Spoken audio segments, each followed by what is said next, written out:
So now let us discuss the last learning outcome, which is recall the functionally complete sets of connectives. Functionally complete sets of connectives. तो देखिए functionally complete sets of connectives हम क्या बोलेंगे कि आपके पास अगर कोई भी गिवन एक्सप्रेशन है, अगर आप उसके इक्विवेलेंट कनेक्टिव्स की फॉर्म में उसको रिप्रेजेंट कर देते हैं, then that expression is known as functionally complete set of connectives की कैटेगरी में उसको हम रखते हैं। तो इसकी अगर डेफिनेशन आती है तो आइए देखते हैं कैसे आप लिखेंगे। तो देखिए the set of connectives in which every formula can be expressed in terms of equivalent formula containing the connectives from this set is known as functionally complete sets। तो देखिए आइए समझते हैं कि कौन कौन से सेट्स हमारे फंक्शनली कंप्लीट होंगे।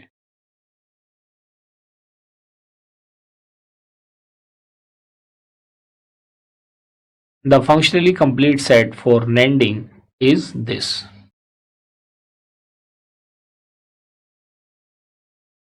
The functionally complete set for NORing is, NORing को देखिए डाउनवर्ड एरो से रिप्रेजेंट करते हैं, नेंडिंग को अपवर्ड डायरेक्शन से। अगर ये दोनों ऑपरेटर आते हैं जिसमें नॉर और जिसमें और विद निगेशन आ गया तो नॉरिंग हो गया, नेंड एंड विद निगेशन आ गया तो उसको हम नेंडिंग बोलेंगे। तो ये किसी कैटेगरी में आएंगे, they comes into the category of functionally complete set. तो अगर आप देखेंगे सिंगलिटन मतलब जो सिंगल सेट में सिंगल ऑपरेटर आता है तो उस सेट को हम फंक्शनली कंप्लीट नहीं बोलेंगे। तो बी अवेयर अबाउट दिस कि जब भी हम बात करते हैं फंक्शनली कंप्लीट सेट की तो वो आता है नेंडिंग और नॉरिंग। तो NANDing is represented by upward arrow और NORing is represented by downward arrow. कई बार एग्जामिनेशन में इससे रिलेटेड क्वेश्चंस पूछ लिए जाते हैं। तो आइए इसको एक एग्जाम्पल की हेल्प से समझते हैं। और देखिए हमें इसके करस्पॉन्डिंग एक इक्विवेलेंट फार्मूला लिखना है जो जिसमें ना तो कंडीशनल ऑपरेटर है और ना ही एंड है। तो कंडीशनल को एलिमिनेट कर देंगे, जो इम्प्लीकेशन होता है वो क्या रिप्रेजेंट करता है, पी टू क्यू से क्या रिजल्ट ऑब्टेंड होता है, this is equivalent to negation of P और क्यू। आइए उसको अप्लाई करते हैं। जब हम इसको अप्लाई करते हैं यहाँ पे तो हमें क्या ऑब्टेंड होगा, we will obtain from this given expression negation of P और Q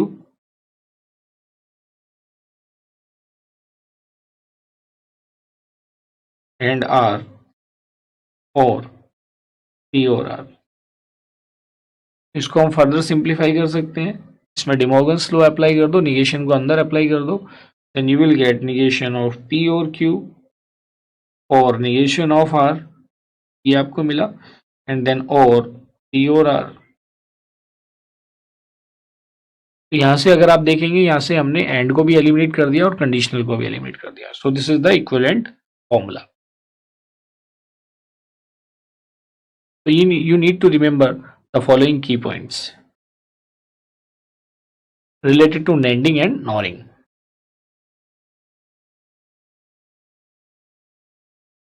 So NANDing of P and Q is represented by P upward arrow Q and it is equivalent to negation of P and Q. Similarly, आप देखेंगे NORing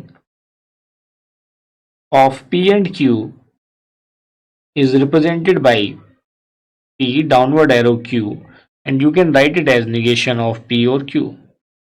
You can write it as negation of P or Q.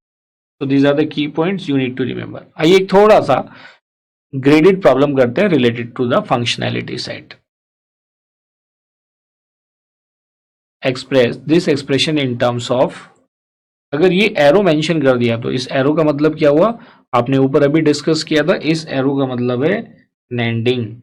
It means किसकी बात हो रही है, नेंडिंग की। अगर downward arrow होता तो किसकी बात हो रही होती, नॉरिंग की। तो इस एक्सप्रेशन को नेंडिंग की फॉर्म में रिप्रेजेंट करता है। आइए इसको सिंप्लीफाई करते हैं। तो द गिवन एक्सप्रेशन इज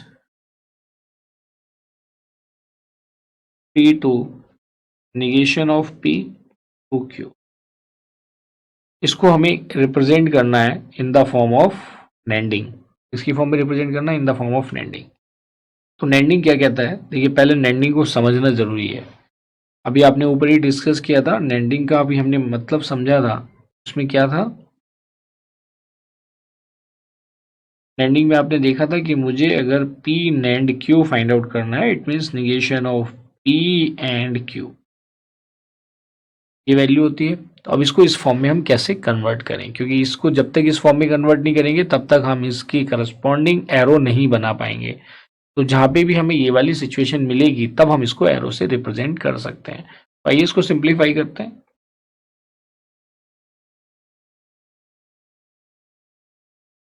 तो सबसे पहले इम्प्लीकेशन को एलिमिनेट करते हैं, क्योंकि इस फॉर्मूले में कहीं पे भी इम्प्लीकेशन नहीं आता है। तो पहले ब्रैकेट वाले इम्प्लीकेशन को एलिमिनेट करते हैं। तो इसके बाद आपको क्या मिलेगा, you will get negation P और Q। ये हमने इंटरनल जो ब्रैकेट वाला इम्प्लीकेशन था उसको एलिमिनेट किया, और आप जानते हैं negation P is equal to P। तो इससे आपको क्या मिलेगा, you will get P2 P और Q, ये आपको मिला। अब इस इम्प्लीकेशन को एलिमिनेट कर दो।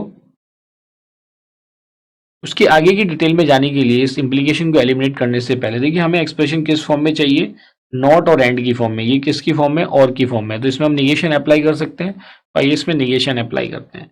तो अगर मैं यहाँ पे अप्लाई कर देता हूँ double negation, so this statement is equal to, मैंने यहाँ पे डबल निगेशन अप्लाई कर दिया, से निगेशन, क्योंकि उसका मतलब क्या होता है, सेम ही होता है P और Q।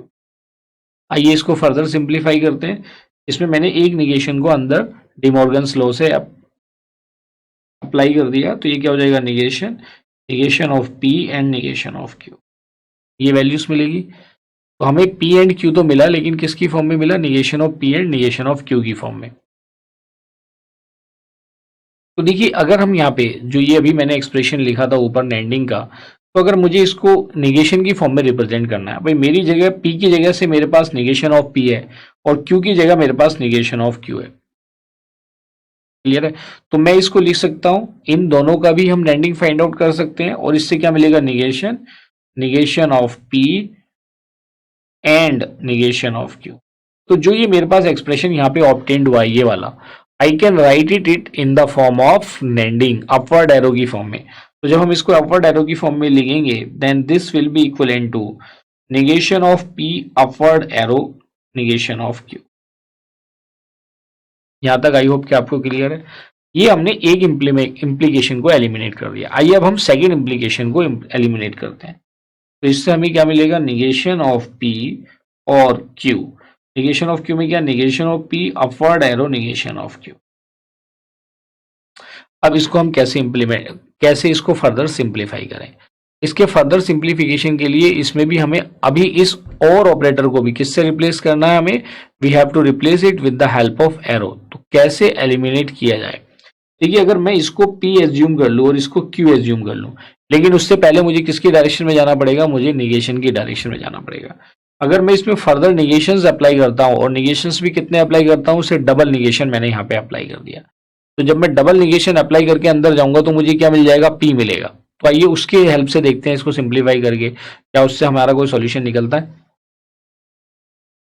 तो यहाँ पे भी सेम डबल निगेशन अप्लाई करिए आप, तो क्या हो जाएगा, निगेशन आपने ले लिया, क्योंकि वो निगेशन ऑफ P के इक्वलेंट ही होगा। निगेशन ऑफ P और negation of P ANDing negation of Q। अब एक निगेशन को अंदर अप्लाई कर दो।